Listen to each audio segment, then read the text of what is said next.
सभी को जय माता दी।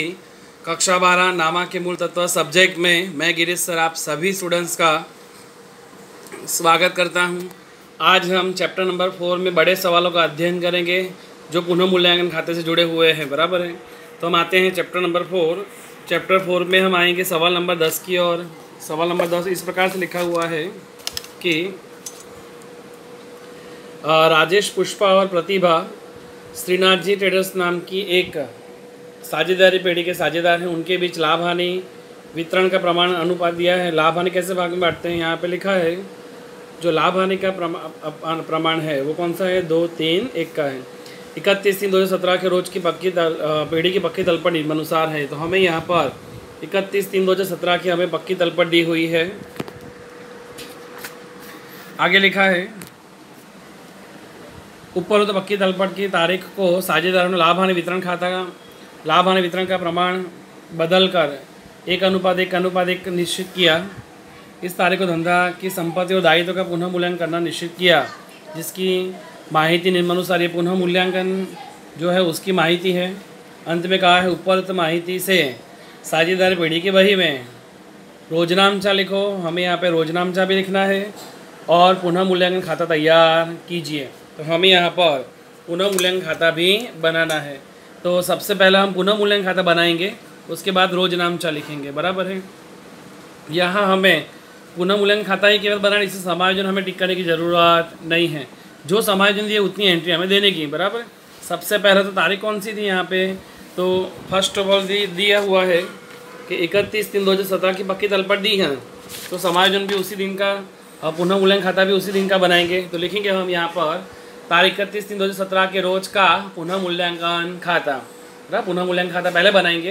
तारीख 31/3/2017 के रोज का पुनः मूल्यांकन खाता, उधार विवरण रकम रुपये, बराबर है। अब हम फर्स्ट समायोजन देखेंगे। जमीन की कीमत समायोजन से स्टार्ट करने की एंट्री है, बराबर है। जमीन की कीमत 2.5 लाख तक बढ़ानी है। जमीन की कीमत कहाँ तक बढ़ानी है, 2.5 लाख तक बढ़ानी है। तो ज़मीन है कितनी पहले ज़माने में देखते हैं। तो पक्की तलपट में हमें ज़मीन दी है 1,80,000। अगर 1,80,000 ज़मीन की कीमत हम 2.5 लाख तक बढ़ाएं, 2.5 लाख नहीं बढ़ाने पर 2.5 लाख तक बढ़ाने हैं। कितने बढ़ाने हैं, 2.5 लाख तक। ज़रा बस समझना, यहाँ पे अच्छी लैंग्वेज को समझ देगा। 2.5 लाख तक, 2.5 लाख नहीं बढ़ाने, 2.5 लाख तक बढ़ानी है। इसका अर्थ 1,80,000 में मैं कितने जोड़ूंगा तो मुझे 2.5 लाख तक बढ़ानी पड़े। तो 2.5 लाख में से आप 81 घटा दोगे तो बचेगा 70,000। माने इसमें हम 70,000 बढ़ाएंगे तो 250 हो जाएगा। तो 250 तक बढ़ा दिया हमने। माने ज़मीन की कीमत 180 थी प्लस 70,000 करेंगे तो 70,000 करने से ज़मीन की कीमत 2.5 लाख तक बढ़ सकती है। इसका ज़मीन की कीमत में पहले तो वृद्धि हुई। ये पुरानी कीमत 180 है और नई कीमत हमारे पास 2.5 लाख है तक बढ़ानी है। तो 180 से 2.5 लाख तक बढ़ाएंगे तो वृद्धि हुई तो हमें क्या होगा, लाभ।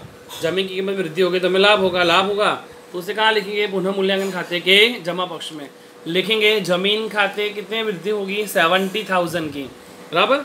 180 था, 2.5 लाख में से 180 घटा दिया तो बचे कितने, 70,000। जमीन में लाभ हुआ, पुनः मूल्यांकन खाते जमा करेंगे 70,000। सेकेंड में वही आगे समायोजन चल रहा है, पर मकान की कीमत 50,000 से बढ़ानी है।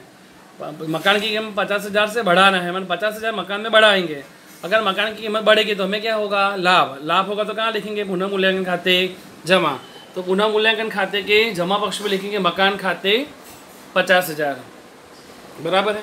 देखो दोनों में अंतर है। ये 2.5 लाख तक बढ़ानी है, यहाँ 50,000 तक बढ़ाना ऐसा नहीं है, 50,000 बढ़ाने हैं। तो डायरेक्टली प्लस करेंगे, वृद्धि होगी, लाभ होगा। तो पुनः मूल्यांकन खाते जमा मकान खाते 50,000। हमें यहाँ लाभ और हानि की ही एंट्री देने की, बराबर है। सेकेंड समायोजन लिखा है यंत्रों की कीमत 80,000 तक घटाई है। 80,000 तक घटा, मैंने 80,000 तक ही घटानी है। तो यंत्र है कितने पहले तो वो देखते हैं। यंत्र है 1,20,000। अगर मैं 80,000 तक घटाऊँ तो कितने घटाने, 80,000 तक घटाने के लिए मुझे कितने घटाने पड़ेंगे, इसमें मैं 40,000 घटाऊँगा, बराबर है। 40,000 घटाने पर ये कितने हो जाएंगे, 80,000 तक हो जाएंगे। माने कितने की कमी होगी, 40,000 की। 80,000 तक घटाना है, इसका अर्थ ये है कि 1,20,000 की यंत्र की कीमत 80,000 हो जाती है।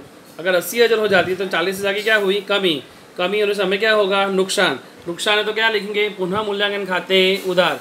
लिखेंगे यंत्र खाते 40,000। आगे का समायोजन, जो समायोजन है वही एंट्री देंगे हम। विनियोगों की कीमत 30% तक घटाई है, यहाँ पे गलत छपा है बुक्स में। यहाँ ऐसा होना चाहिए कि यंत्र की कीमत में 30% कमी करनी है, तक नहीं है, बराबर है। 30% घटाई है, 30% कम होंगे, नुकसान होगा। पुनः मूल्यांकन खाते उधार। अब देखते हैं यंत्र है कितने हमारे, विनियोग है कितने हमारे पास में, विनियोग कितने हैं 40,000। 40,000 का 30% करेंगे, बराबर 40,000 का 30% तो 12,000 आएगा। कमी होगी, नुकसान होगा, तो पुनः मूल्यांकन खाते उधार लिखेंगे विनियोग खाते 12,000, बराबर। आगे का समायोजन देखते हैं। देनदारों पर 20% डूबत ऋण अनामत और 5% बट्टा अनामत का प्रावधान कीजिए। 20% डूबत ऋण अनामत और 5% बट्टा अनामत है। दोनों के दोनों देनदार में से क्या होंगे, माइनस।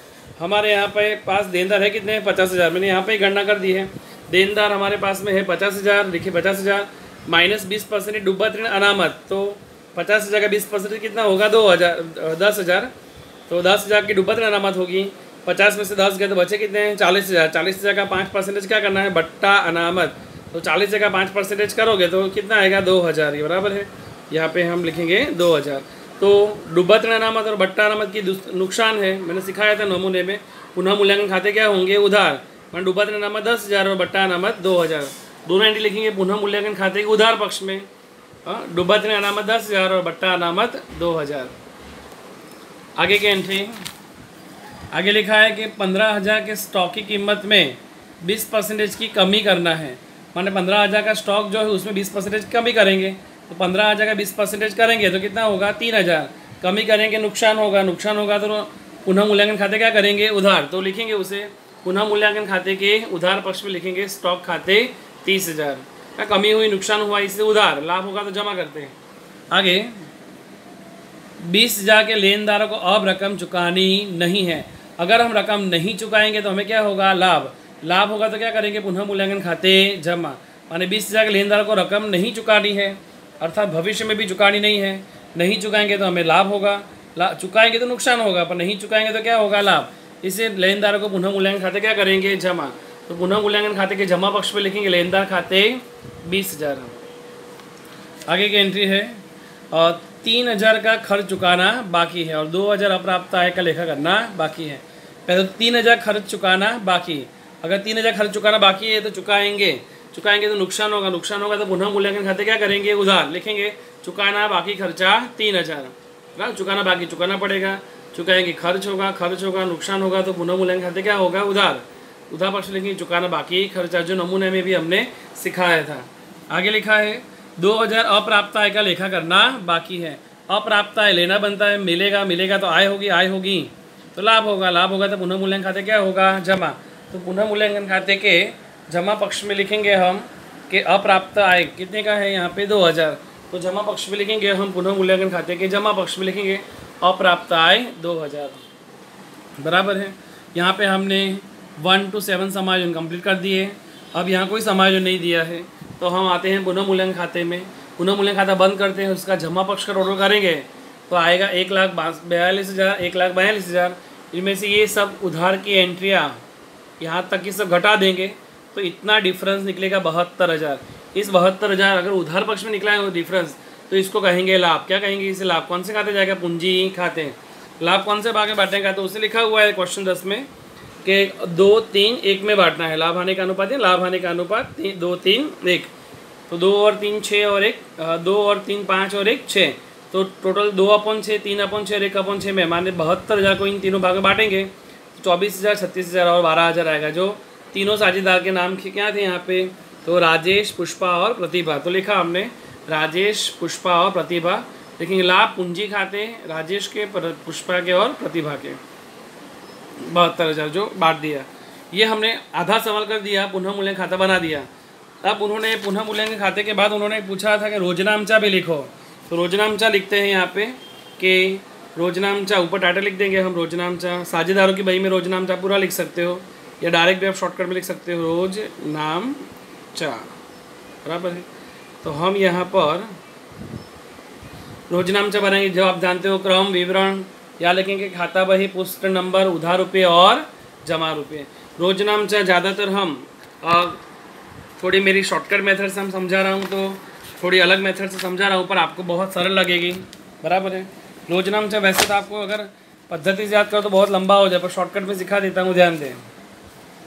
जैसे ज़मीन की कीमत 2.5, अभी आपको समायोजन जितने हैं उतने रोजनामचा लिखने के, कितने लिखने के, जितने समायोजन हो उतने, बराबर। और कोई लाभ या हानि अगर पक्की तलपट में दी हो तो उसकी भी एंट्री करनी पड़े। फिलहाल तो हम समायोजन की एंट्री देते हैं कि ज़मीन, अब हर नाम पढ़ो, किसका नाम है यहाँ पे, ज़मीन।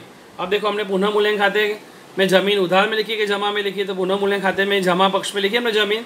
इसका अर्थ ये है कि पुनः मूल्यांकन खाते जमा है तो ज़मीन खाते क्या करेंगे, उधार। माने पुनः मूल्यांकन खाते जमा, तो ये सभी एंट्रियाँ उधार हो जाएगी। तो ज़मीन पहला रोजनामचा लिखेंगे, ज़मीन खाते उधार होगा और पुनः मूल्यांकन खाते क्या है, जमा।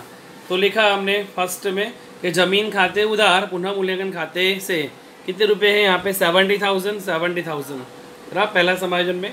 आगे लिखा है मकान, तो मकान देखेंगे कहाँ लिखा है, पुनः मूल्यांकन खाते के जमा पक्ष में लिखा है। इसका दिए पुनः मूल्यांकन खाते जमा है तो मकान खाते क्या करेंगे, उधार। ये सभी एंट्री उधार होगी, माना मकान खाते उधार 50,000, पुनः मूल्यांकन खाते से 50,000। तो लिखेंगे मकान खाते उधार और पुनः मूल्यांकन खाते से 50,000। अगर विवरण मांगा हो तो लिखने का कि ये ज़मीन की कीमत में लाभ हुआ होगा तभी जमा किया होगा ना, तो लिख सकते हो विवरण में कि ज़मीन की कीमत में वृद्धि हुई, इसका लेखा किया। मकान की कीमत में वृद्धि हुई, उसका लेखा किया। जमा में वृद्धि होती है, उधार में कमी हो जाएगी, बराबर है।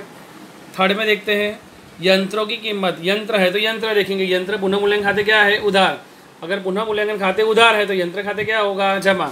देखते हैं आंसर में, पुनः मूल्यांकन खाते उधार, यंत्र खाते से 40,000। विवरण कहा हो तो लिखने का कि यंत्र की कीमत में कमी हुई, उसका लेखा किया। नहीं मांगा है तो नहीं लिखेंगे।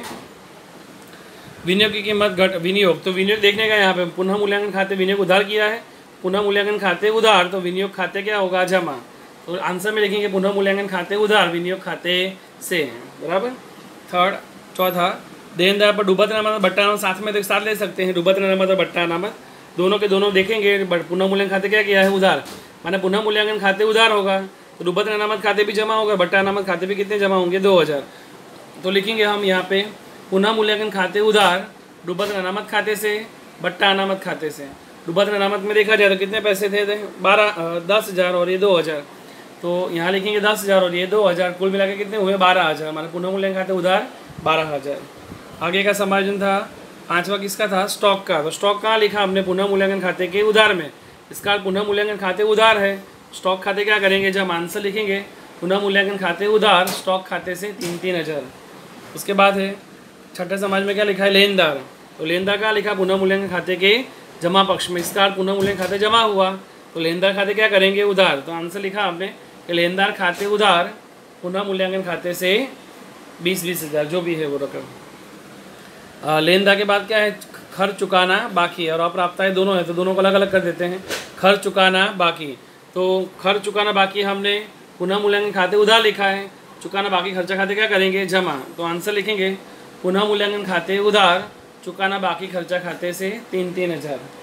फिर 2,000 अप्राप्त आय का लेखा करना बाकी है, तो अप्राप्त आय हमने कहाँ लिखी, पुनः मूल्यांकन खाते के जमा पक्ष में लिखी अप्राप्त आय।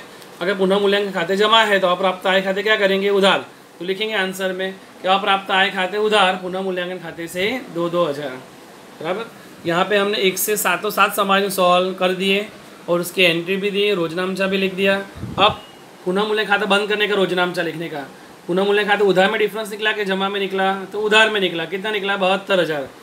तो पुनः मूल्यांकन खाते उधार 72,000, राजेश के पूंजी खाते जमा 24,000, पुष्पा के पूंजी खाते जमा 36,000, प्रतिभा के पूंजी खाते जमा 12,000। देखते हैं ऐसे लास्ट रोजनामचा बनेगा। पुनः मूल्यांकन खाते उधार टोटल 72,000 जो हमने अभी निकाली वही रकम, और राजेश, पुष्पा और प्रतिभा के पूंजी खाते जमा करेंगे।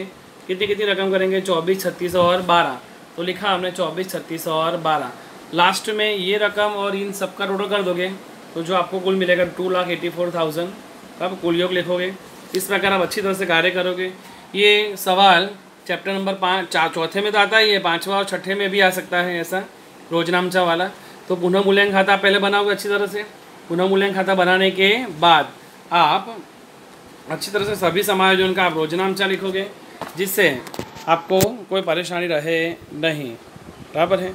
और सभी स्टूडेंट्स अच्छी तरह से अपना कार्य करें, जिससे कोई आपको कोई भाग छूट ना जाए, बराबर।